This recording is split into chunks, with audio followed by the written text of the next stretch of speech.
Queridos, Amém. bom estar de novo com a igreja de novo, Glória a Deus. né? No melhor lugar que existe, que é na presença do Senhor. Aleluia. Pai, Senhor.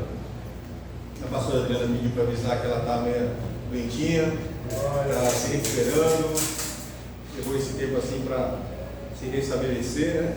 Glória a Deus, A né? gente já orou por ela, depois a gente vai orar novamente. Eu queria que aqueles que fossem acompanhar pela Bíblia, abrissem em 2 Crônicas, no capítulo 29. Tá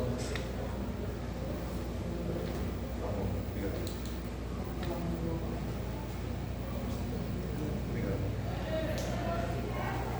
2 Crônicas, capítulo 29.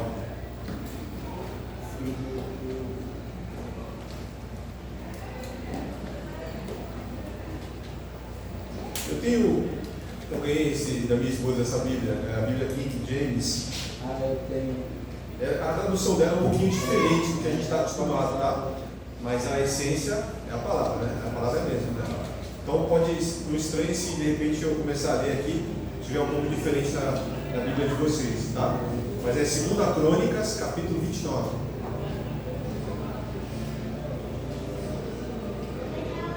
Antes de eu começar a pregar, eu queria orar mais uma vez. Vamos orar mais uma vez para Deus falar com a gente? Para que tire tudo que possa impedir a gente de entender a palavra, da palavra frutificar em nossos corações. Essa palavra é poderosíssima. E como sempre, né, toda pregação, todo louvor é poderoso. E é para que a gente tenha cada vez mais alegrias no reino do Senhor. Amém? Pai querido e amado, em nome do Senhor Jesus Cristo, nós agradecemos ao Senhor mais uma oportunidade de estar na casa do Senhor, Pai. A gente sabe que muitos gostariam de estar aqui com a gente, mas estão impedidos por algum motivo. Nós agradecemos ao Senhor que o Senhor nos permite ir e vir, que todos nós aqui tenhamos saúde, tenhamos alegria, ânimo, provisão. Obrigado, Pai, que o Senhor tem nos abençoado, Pai. Nós clamamos em nome de Jesus que essa palavra penetre em nossos corações, que ela frutifique, Pai, e que ela alegre o Senhor com os frutos que nós vamos dar, Pai. Nós agradecemos desde agora e clamamos em nome do Senhor Jesus Cristo que a gente tenha cada vez mais discernimento em nome de Jesus. Amém. Glória a Deus. Glória a Deus. Antes de eu falar a palavra, eu queria falar para vocês o que estava acontecendo naquela época. O rei Acasias, ele foi criado por um pai que era descrente, Acás, o rei Acás.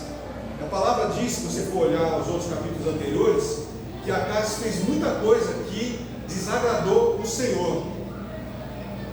Mas o rei Ezequias, alguns podem falar, por incrível que pareça, era um homem crente. Quantos de nós temos na nossa família pessoas, de repente, antepassados, né? Pai, mãe, tios, avós, descrentes, mas também temos na nossa família alguém crente, que levou a gente trouxe a gente para o caminho de Deus, né? Isso é muito importante, às vezes até um amigo, às vezes não é nem um familiar, ou às vezes não é nem amigo, às vezes é um ungido do Senhor que Deus coloca no nosso caminho e traz a gente para o reino de Deus, né? Foi o que aconteceu com Ezequias. E aqui mostra que quando ele tinha 25 anos, o pai dele faleceu. E no capítulo 29, diz aqui, ó, 2 Crônicas 29, Ezequias tornou-se rei com 25 anos de idade e governou 29 anos em Jerusalém. Sua mãe chamava-se Abiabat Zerail, Abia, filha de Zacarias. Ele viveu de maneira como Yahvé, o Senhor, aprova, tal como procederam o rei Davi, seu predecessor. Então ele era um descendente da linhagem de Davi. Aí diz, logo na sequência, que as primeiras atitudes dele foi purificar o templo, porque o pai dele tinha feito um monte de bobagem ali no templo. E eu não vou ler aqui esse versículo, vamos lá, mas eu vou lá na frente, então eu queria falar para vocês o que ele começou a fazer na sequência. Ele mandou purificar o templo, juntou os levitas e os sacerdotes e começou a restabelecer os cultos. Deixa eu só tomar um pouquinho de água. Eu também estou um pouquinho gripado.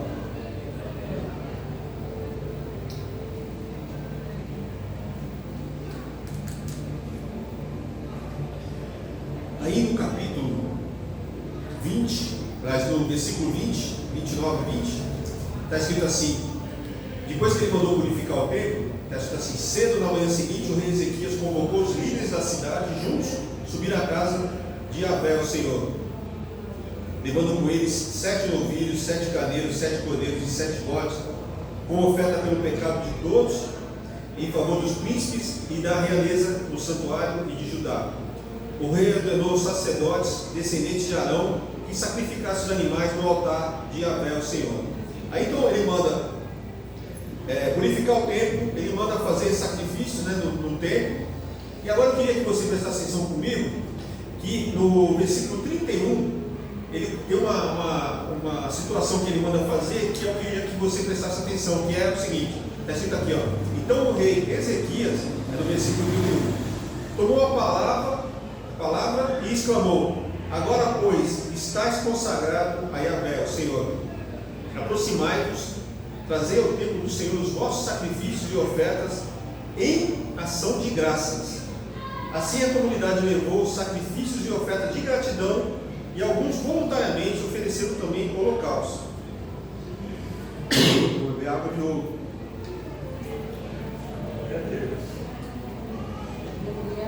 Mas você repara que ele está restabelecendo, colocando em ordem as coisas de Deus. Ele manda purificar o templo, ele reúne os levitas, ele reúne os sacerdotes. Mas a palavra diz que naquela época o povo estava sofrendo muito. Mas no meio de tudo isso, ele manda fazer ações de graças. Ele manda fazer, e aqui diz que ofertas de gratidão, no versículo 31. A comunidade levou sacrifícios e ofertas de gratidão, que mesmo em tempos de dificuldades, que o país possa passar dificuldade, onde você estiver possa estar em dificuldade, Deus sempre tem uma graça para a gente. Deus sempre nos abençoa. A gente passou por um período de pandemia, onde nós vimos muitas pessoas morrendo. Eu estava conversando com um amigo que eu revi, depois de muito tempo, a gente conversando sobre pessoas do nosso trabalho. Simplesmente 2 pessoas morreram na época do Covid, que a gente conhecia. E uma das pessoas que não morreu perdeu a mãe e o irmão. Não, a mãe e a esposa. Eu conheço também um pastor que ele perdeu, acho que 2 irmãos. Eu sei que teve muita gente que perdeu muita gente querida. E no meio disso tudo, apesar de todas as tragédias, como a gente viu agora recentemente no Rio Grande do Sul, por pior que seja a situação, sempre tem algo para que a gente agradeça ao Senhor. Até os livramentos, apesar da gente passar, se lembra que a palavra do Senhor diz que muitas são as aflições do justo, mas eu te livro de todas. Tem muita gente que pergunta assim, mas como é que alguém que morreu teve esse livramento de Deus? No final das contas, ficar na presença do Senhor, como foi dito aqui, é muito melhor do que estar aqui na terra. Se eu viver é Cristo, se eu morrer é lucro, não é? Não é assim que a palavra diz que Paulo, depois de uma certa experiência que ele teve, quando ele já estava maduro na fé, ele fala assim, ó, se eu morrer é lucro. Por quê? Porque eu vou estar na presença de Deus. Se eu viver é Cristo, eu vou estar pregando a Cristo, né? Então eu não lembro se eu troquei, se eu inverti, mas eu acho que se não é por aí. Né? Tanto faz ele ficar vivo como ele morrer, ele sabe que ele está na presença de Deus, ele está fazendo a obra, ele tem a paz que só a gente que tem Deus consegue ter, e ele está sempre tendo motivos para agradecer ao Senhor. E Paulo, se vocês lembrarem a história, ele foi apedrejado, ele naufragou, ele foi chicoteado, e ele falava que essas breves e ligeiras aflições não era nada comparado com o que há de vir, né? Paulo ele sabia que as aflições que a gente passa aqui são muito pouquinho perto do que a gente vai gozar de benefício na presença de Deus. Então sempre a gente tem motivos para agradecer ao Senhor. Eu estava outro dia aqui, estava pregando aqui, eu lembro que até foi uma hora que eu fiquei quebrantado quando eu lembrei quando o Senhor deu livramento para a gente. Eu lembrei do pastor que teve um acidente muito grave de moto, e Deus te deu o livramento, você está hoje na presença de Deus, maravilhosamente. Vocês devem ter passado aflições que eu nem tenho ideia, e vocês estão aqui fortes, firmes, declarando a palavra do Senhor, né? A gente também teve situações dificílimas, a gente está de pé, minha esposa também teve sozinha, enfrentou uma barra difícil, está aqui firme, glorificando o nome do Senhor, né? Minha mãe também, e o irmão também, que eu não sei as histórias todas, mas eu sei que tem momentos ali que é só Deus para ter mantido a gente de pé, e hoje a gente tem motivo para agradecer ao Senhor. Eu tenho feito uma prática na minha casa, quando a gente tem momentos de oração, eu agradeço, eu procuro lembrar, Deus me traz à memória todas as situações que o Senhor me livrou de alguma enfermidade, que eu me lembro, né? Eu vou agradecendo ao Senhor cada enfermidade que Deus me curou, todos os livramentos de acidentes que eu tive 2 acidentes de moto. Eu agradeço ao Senhor por não ter tido nenhuma sequela grave. Livramentos de situações de arma de fogo, que não foram poucos. Agradeço ao Senhor de ter escapado. Agradeço ao Senhor por tudo. Agradeço pelas minhas filhas terem escapado, pela minha esposa, minha mãe terem sido curadas. Por quê? Aqui a gente está vendo que o rei, uma das primeiras coisas que ele mandou fazer, ação de graça e gratidão. Por pior que seja a situação, Deus está te abençoando de alguma forma, porque todas as coisas cooperam para o bem daqueles que o amam. Todas, até as dificuldades. Você lembra a história de José do Egito? Ele sempre foi um homem correto. A palavra fala que ele sempre foi aquele rapaz que teve na linha, mas durante muito tempo a vida dele só dava errado. Aparentemente, só dava errado. Traído pelos irmãos, vendido como escravo, foi traído na casa do Potifar. Aí foi parar no presídio, mas ele podia muitas vezes pensar assim, mas por que eu estou aqui? O que está acontecendo? Eu sempre fui um homem de Deus, né?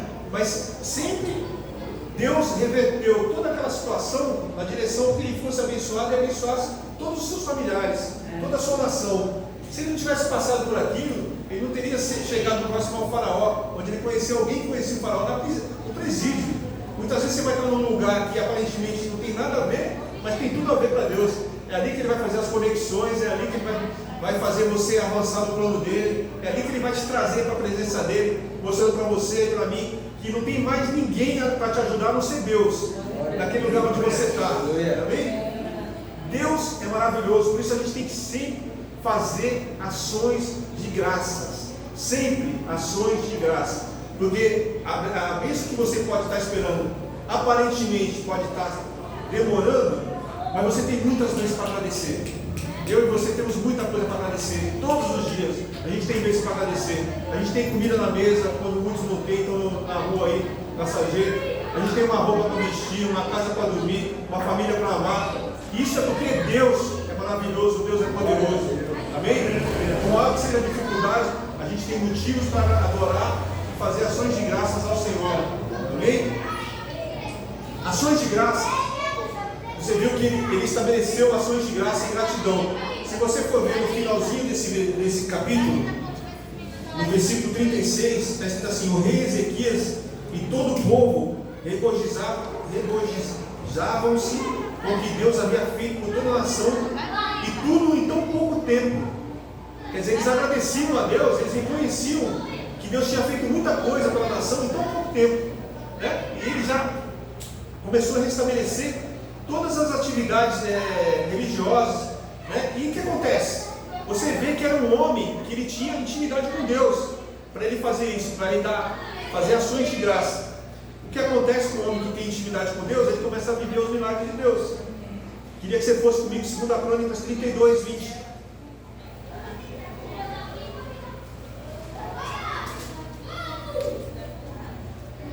O que acontece?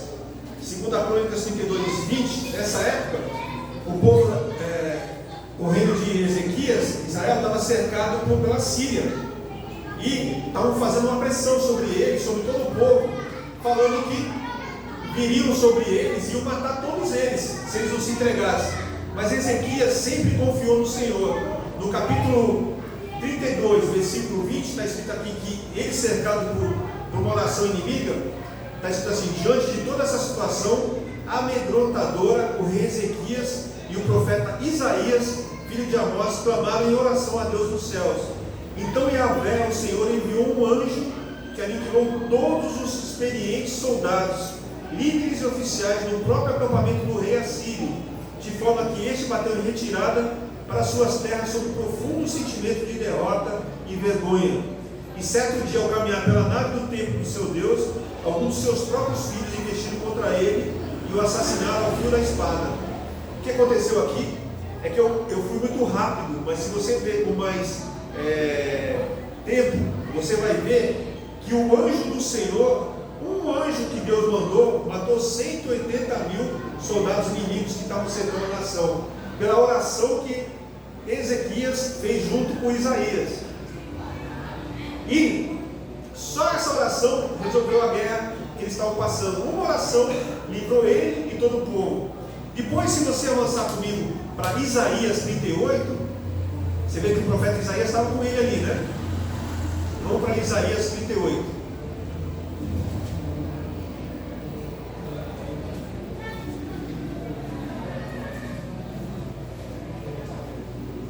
Está escrito aqui, Isaías 38.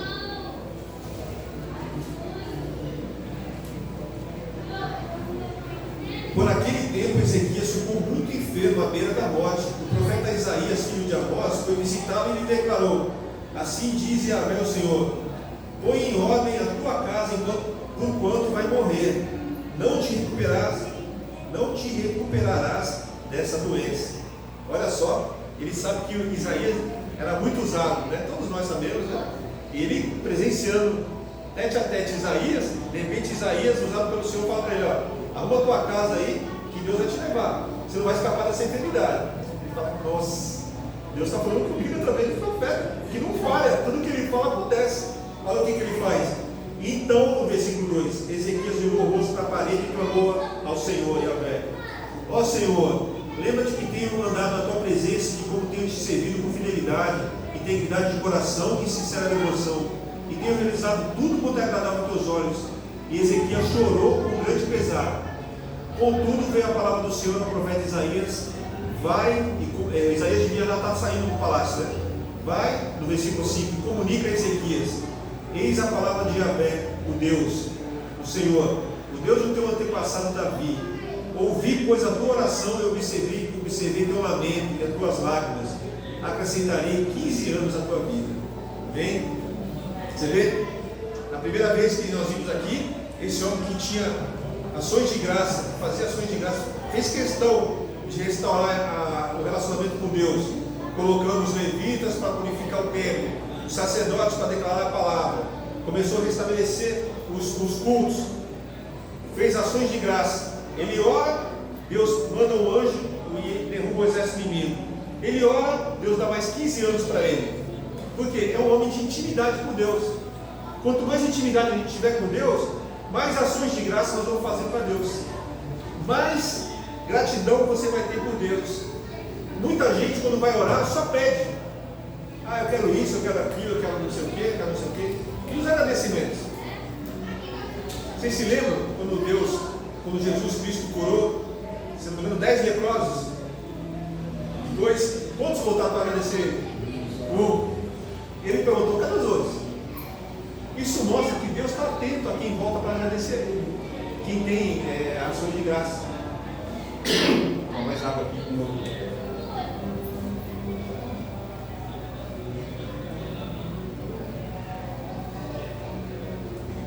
O Senhor Jesus, ele deu o exemplo de o que ele fazia muitas vezes antes de fazer o sobrenatural dele. Eu queria que você abrisse comigo a palavra.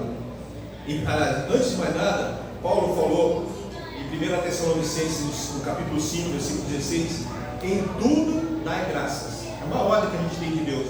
Em tudo a gente tem que agradecer ao Senhor. A gente tem que agradecer ao Senhor quando a gente levanta, a gente tem que agradecer ao Senhor quando a gente vai se deitar, a gente tem que agradecer ao Senhor quando a gente vai se alimentar, a gente tem que agradecer ao Senhor porque a gente está vivo, os nossos estão vivos. A gente não tem ideia de quantos livramentos Deus tem dado para cada um dos nossos, para cada um de nós. Uma vez eu estava na casa do profeta, né, que a gente sabe que é usado pelo Senhor, porque como é que a gente sabe que ele é usado pelo Senhor? Porque tudo que ele fala, que a gente escuta, a gente sabe, acontece na sequência. E a minha filha estava lá comigo, a Marina, e um dia ele fala para ela assim: Deus manda falar para você que você teve um livramento que você nem sabe. Ela falou: do quê? Você estava no shopping no dia tal e teve ali bala perdida que Deus te livrou. Agradece ao Senhor. Só para ela agradecer ao Senhor. Ela até ficou impactada, né? Ela se assustou. Mas eu agradeço todo dia por esse livramento que a minha filha teve, né? Que ela nem sabia, Deus livrou ela de uma bala perdida. Por quê? Porque a gente tem intimidade com o Senhor e a gente pede pelos nossos diariamente. Eu creio que todos que estão aqui pedem pelos seus diariamente, continua pedindo e agradecendo ao Senhor pelos livramentos que Deus tem dado. E muitas vezes a gente nem sabe, né? Então, por isso que Paulo falou: em tudo dai graça. Eu queria que você abrisse comigo João, capítulo 11, para você ver comigo o que o Senhor Jesus falou antes de ressuscitar Lázaro. João 11.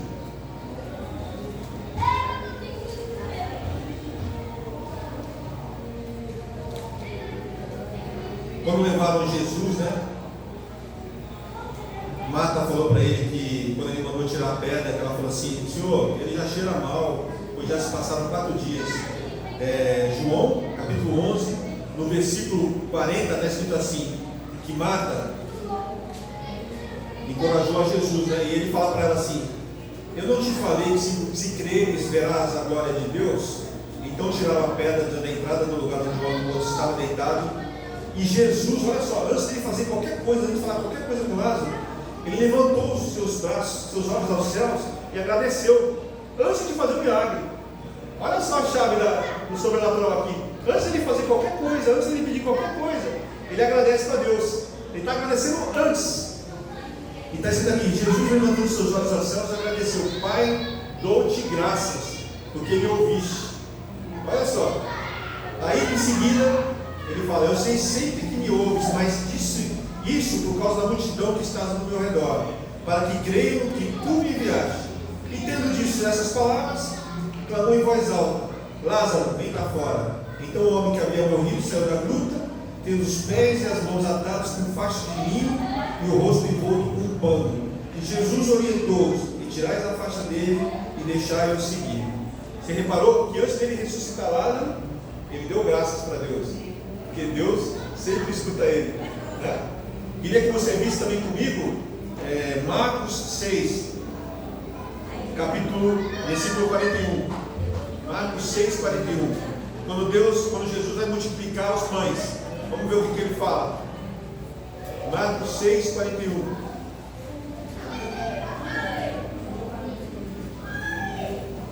Quando falam para ele que tinha 5 pães e 2 peixes.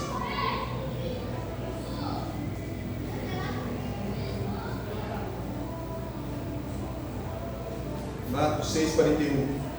Está escrito assim: e tomando Jesus, né? Tomando ele os 5 pães e os 2 peixes. Olha, ele repete a mesma situação, usa o ato, hein? Ele levou os olhos ao céu e rendeu graças e partiu os pães. A seguir os entregou aos seus discípulos para que servissem ao povo. Da mesma maneira repartiu os 2 peixes entre toda a multidão ali reunida, e todas as pessoas comeram à vontade e ficaram satisfeitas. Jesus teve que fazer muita força, teve que fazer muito grito, teve que fazer muita agitação para repartir 5 pães e 2 peixes com milhares de pessoas. Simplesmente olhou para o céu e agradeceu a Deus, né? O agir de gratidão destrava o sobrenatural de Deus, né? Por que destrava o sobrenatural de Deus? Primeira coisa, porque a gente reconhece que Ele é Deus, né? A gente reconhece a bondade dEle, o poder dEle, a gente reconhece que não foi a gente, foi Ele, e é tudo por Ele, né? Quando a minha esposa orou aqui pelos dízimos, ela lembrou: tudo vem do Senhor. Então a gente agradece, até a provisão que a gente pode ofertar aqui, o dinheiro do dízimo, da oferta, tudo vem dele. Quando a gente reconhece isso, aí a gente deixa aberto, né, o rio de bênçãos. A gente sabe que não foi da gente, é tudo dele, né? Então, quando você é fiel, né, no pouco, né, ele vai abençoando muito, né? E tem gente que limita o dízimo, né? Tem gente que começa: mas eu estou ganhando tanto, tudo bem, dízimo. Mas se eu ficar rico, de repente começa a vir 100 mil por mês, vou dar 10 mil de dízimo? Será? E se vier 1 milhão por mês, vou dar 100 mil de dízimo? Se vocês, eu não me recordo exatamente qual que é o empresário, eu acho que é daquela Meia Quaker, se eu não me engano, depois eu vou até tentar ver direito, mas o que aconteceu? Ele começou, isso também quem faz também é um pastor americano chamado Rick Warren. Ele escreveu um livro chamado Uma Vida com Propósito. Esse livro, ele vende, desde que foi lançado, 1 milhão de exemplares, se não me engano, todo mês, pelo mundo inteiro. 1 milhão de exemplares. Quando ele recebeu a primeira vez um valor muito alto, ele ficou até um pouco assustado. Ele falou: nossa, mas como vende o livro? Mas esse livro aqui, eu não vou precisar gastar todo esse dinheiro. Então ele começou a aumentar o dízimo. Em vez de ser 10%, Ele começou a aumentar para 20. E o que ele fez? Ele calculou todo o dinheiro que ele recebeu da igreja durante o período que ele não tinha o dinheiro, e restaurou a igreja, todo o dinheiro que ele recebeu, ressarciu a igreja e começou a abençoar. E hoje em dia ele inverteu. Do dinheiro que ele recebe, 10% é dele, 90% é da igreja, para fazer obra. Ele inverteu. Se eu não me engano, também o dono desse produto, a Beia Quaker, também fez a mesma coisa. Ele inverteu, porque ele reconhece que vem de Deus. Né? E nunca mais parou de vender a Beia Quaker, né? Esse livro vem direto. Por quê? São pessoas que reconheceram. Então a primeira coisa que acontece quando a gente reconhece e faz dar gratidão ao Senhor, a gente reconhece que Deus é o Senhor, vem dele as bênçãos. Quando a gente agradece ao Senhor, a gente agrada o coração de Deus. Qual que é o pai que não se agrada de ver o filho reconhecendo? Né? A gente, quando faz alguma coisa para alguém, que alguém vem agradecer a gente não fica feliz? Né? Imagine Deus quando a gente agradece Ele por tudo que Ele tem feito pela gente. Né? Outra coisa, nós mesmos ficamos felizes quando a gente agradece a Deus. Porque a gente sabe que está na palavra, melhor é dar do que receber, né? Quando a gente dá o agradecimento do Senhor, a gente sabe que, nossa, que maravilha a gente ter o Senhor como Pai, que maravilha o Senhor ser nosso Deus, um Deus de comunhão, um Deus de gratidão, um Deus de fidelidade, um Deus de promessa. A gente sabe que Deus é maravilhoso. E a gente viu através da palavra, quando você tem esse hábito de fazer gratidão, dar graças ao Senhor, você dá um gatilho no sobrenatural de Deus. Abraão, a palavra do Senhor diz que a partir do momento que ele começou a agradecer, o milagre aconteceu sobre ele, sobre a vida dele. Ele ficou anos esperando, fazendo um monte de coisa para que acontecesse esse milagre. Quando caiu a ficha, ele falou, aquele que prometeu, Deus vai cumprir. Ele começou a dar glória a Deus e o milagre aconteceu. Olha só como a gratidão desata o sobrenatural de Deus. Amém? Diante disso, eu queria convidar vocês a se levantar, para a gente, nesse momento, a gente agradecer a Deus por tudo que Ele tem feito em nossas vidas. E a gente agradecer ao Senhor pelos milagres que a gente está esperando nele também. Porque Ele é fiel para abençoar a gente. Amém? Você pode se levantar junto comigo? Vamos agradecer ao Senhor. Pai querido e amado, em nome do Senhor Jesus Cristo, nós queremos agradecer ao Senhor por todas as bênçãos que o Senhor tem derramado sobre cada um de nós aqui. São bênçãos diárias, Pai. Bênçãos nas nossas vidas, nas vidas dos nossos familiares, dos nossos irmãos em Cristo. Pai, muito obrigado pela vida que a gente tem tido com o Senhor, pela família que o Senhor nos abençoou. Obrigado pelo aquilo que a gente ainda não viu, mas a gente vai ver que o Senhor é fiel, o Senhor é poderoso. Obrigado pela nossa casa, nosso alimento, nossa provisão. Obrigado pelo Senhor ser conosco. Obrigado pela sua palavra, pela sua fidelidade, pelo seu perdão, pela sua comunhão, pela sua salvação. Pai amado e querido, muito obrigado por tudo que o Senhor tem feito durante toda a nossa caminhada. Obrigado por esses irmãos em Cristo que o Senhor colocou no nosso caminho. Obrigado, Pai, por aqueles que nós vamos ainda conhecer. Que o Senhor, só o Senhor, que é aquele que pode posicionar essas pessoas nas nossas vidas. Pai querido e amado, muito obrigado por o Senhor ser o nosso Deus, Pai. Obrigado por o Senhor ser um Deus de amor, um Deus de paz, um Deus de misericórdia. Muito obrigado de coração, Pai, que cada um de nós aqui tenhamos cada vez mais discernimento de quanto o Senhor é amoroso, de quanto o Senhor é fiel, de quanto o Senhor é poderoso. Em nome de Jesus. Amém. Glória a Deus. Glória a Deus, Senhor.